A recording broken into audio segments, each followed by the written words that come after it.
So, some of you might be wondering why I'm not supporting Andrew Yang anymore. And I gotta say, I'm not supporting Andrew Yang anymore because he's not gonna win. And I know many of you YANGGANGers really think he's gonna win. You have all sorts of data and numbers. I could show you some numbers. Look at the Iowa poll released today. 0.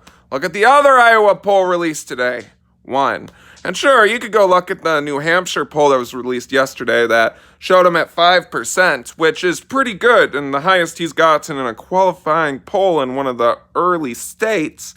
However, gotta look at the margin of error there. It's like 3%, if I remember right. So if you look at his last number, New Hampshire polls, that's probably his strongest early state if you're not counting California. And he's probably looking at realistically like 3, maybe 3.5%. And sure, he could have a breakout moment at the debates, but will he? Probably not. CNN, New York Times is moderating this next debate, and there's also 11 other fucking people up there. He's gotten the least amount of speaking time at each one. And sure, he might have a big announcement unless Barack Obama comes out and endorses him.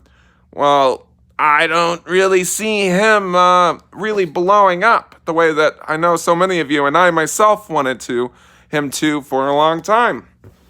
I supported him October 2018. I've given a couple $100 to him. Realistically, at this point, I bought his book, I bought a hat, I have 2 shirts. One of them I got at a rally that I was a volunteer for. Met the guy. Yeah, I've also just given donations when I get the emails every now and then. I can't every email because he sends a lot of emails asking for money, which is understandable. He's running a political campaign after all. And you know what politics runs on? Money. Fun. Another thing I didn't like is that he essentially grifted 500,000 plus different pieces of metadata from a number of different people that just wanted $1,000 a month this next year, which, like, sure, 12 people or 10 people are getting $12,000 a year. It's pretty cool. It's a good fundraising strategy. Got a lot of emails as a result, but, like, it's a little malicious, isn't it? Like, saying on a national debate stage, if you sign up on my website, you could win $12,000 this next year. When the odds of you actually doing that, when you get 500,000 people signing up, not very good, nor very likely. Instead, you're actually making a lot of money off of that, because that's like marketers. That they're looking at the percent of money spent versus the number of emails gotten. It's like a marketer's wet dream. So that's something. And I understand you have to do stuff when you're not getting the amount of time on stage in order to make any sort of impression. And that's really the best shot he has. And I know he has a big announcement at the next debate, whatever the fuck that means. I don't know. Not looking too good, though. I don't know. He really needs to get better numbers soon. And sure, yeah, I know. Trust me, I've been a YANGGANG for over a year at this point. Well, before all you Joe Rogan stands. Ha, yeah, I said it. I don't care. It doesn't matter anyways. Trump's going to win again because we're probably going to nominate Elizabeth Warren or maybe somehow even Tom Steyer, who I actually think has a pretty realistic chance of winning the nomination, unfortunately. He's essentially running on partisanship. I watched a couple of his stump speeches today. And, partisanship sells. We're more divided than ever since we started recording that type of data. We've probably been more divided during the Revolution, during the Civil War. I'd say those were pretty divisive times, all things considered. I don't think we're quite there yet. Maybe soon. Maybe soon. But I think Steyer has a good chance. And if he wins, well, we'll all be Steyer serfs. No, I'm ready to call myself that. Hashtag Steyer serf. That'll be fun. Yeah. Would he win against Trump? Probably not. There's going to be so many dissatisfied progressives who are not going to vote for that guy if you threaten their life on it. They didn't vote for Clinton. They're sure as hell not going to vote for Steyer. Will he get independent votes? Probably not. He's also a billionaire. Are you joking?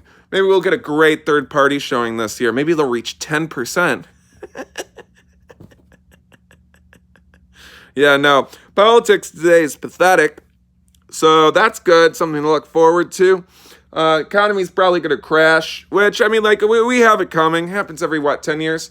We had the dot-com bust, 87. Before then, it was in the 70s. And we also had 2008, from what I've heard. I wasn't there.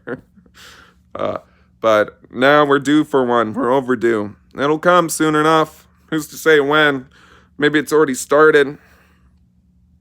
I don't know. Yeah, so I'm off the Yang yet. That's all I got. Do I like his policies? Yeah, most of them. I disagree with some stuff. I like some stuff Bernie says more. I like some stuff Yang says more. But, like, they both have serious problems. Like, Yang is not going to get the amount of press he needs. He needs people to know who he is. And at this point in the election cycle, like, half of American voters don't know who he is and have not heard of him, which is pretty worrying. And there's some positives to that, of course. Like, all of a sudden, a lot of people start paying attention to the race, and they start seeing him, and they're like, oh, just give me money. Cool. Or they're like, oh, this guy's actually has some realistic ways to handle automation. And sure, maybe some more people will get up. I bet he'll plateau at like 10%. But, like, do we have the time in order for him to, like, actually get to the place he needs in time? I don't think so. Do I have much data backing me up? I don't know. I just know also I'm an Illinois voter, and I'll have to vote in March or April. I don't really remember right now. It's same day registration, so it really doesn't matter for me up until the day comes. And so I don't even need to make a decision from then. And he might not even be on the ballot then at that point, or he'll have dropped out, or he'll still be running but have not won a single state at that point, and thus the vote wouldn't really matter. So I have no way to really say anything. I've given as much money as I can. There's nothing more I can actually do other than talking, spreading the word. I could help get petitions on the ballot, but, like, again, that might not matter. And he'll get that soon enough. The Chicago YANGGANG will be there or whatever. So I'm saying voter apathy is overwhelming, folks. You know why? Because your vote does not matter. It doesn't. No one's going to change that. Because the powers that be don't want it to, because it benefits from them for them not to change. And let's say he does get in office and he wins the whole fucking thing. What's going to fundamentally change? Will he pass UBI? No, he's not going to. Sure, some Democrats will probably be on board. Some Republicans might be on board. Will he get 51 votes? Probably not. Even if he does, like, if Mitch McConnell's still in office, which he probably will be, he's pretty well liked in his state.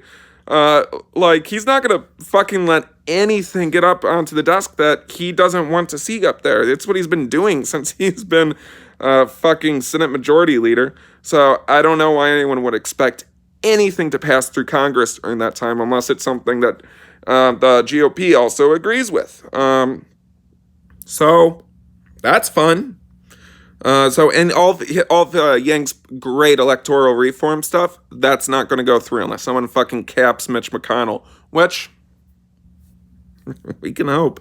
Well, what about stuff he can't pass? Will he do the American scorecard? Well, probably. That'd be nice. But, like, sure, we'll have the right numbers, and that would be nice, but we wouldn't have much any real say in order to, like, actually affect it, because the executive office can only do so much. And so we'll have the numbers, and we'll be able to watch gleefully as the country falls apart worse and worse year after year. We just won't be able to do much about it. I don't know what else. Foreign policy. He doesn't have much of it. And, like, I've read the stuff he does have, and I think he'd be better at the China trade deal. But that's cool. I guess he wants to get out of the forever war. So did Trump. So did Obama. So did... I don't think Bush ever even pretended. I don't know. Would things be better? Probably. But he also just seems kind of misguided when it comes to certain things. Like, I could see him, like, getting convinced into some of the same shit Trump's been, like, convinced into, like pulling out of Syria, for instance, and Turkey, or the Kurdistan, I guess, if you just want to say that. I don't know if Yang would actually do that. Probably not. But, like, what about an equivalent issue that he might not just know a lot about, and he has to react quickly, and he ends up doing a dumb thing? I can see that happening. Who's he going to have inside his cabinet who's going to help inform him? He said it's going to be a mix of people from different ideological positions, and I would like to think that they'd be smart people that actually know what they're talking about, but some of them are probably going to have their own agendas. Like, I don't know. I'm just saying, like, best case scenarios, things still aren't great, and most of the shit that we're all hoping for probably wouldn't happen anyways.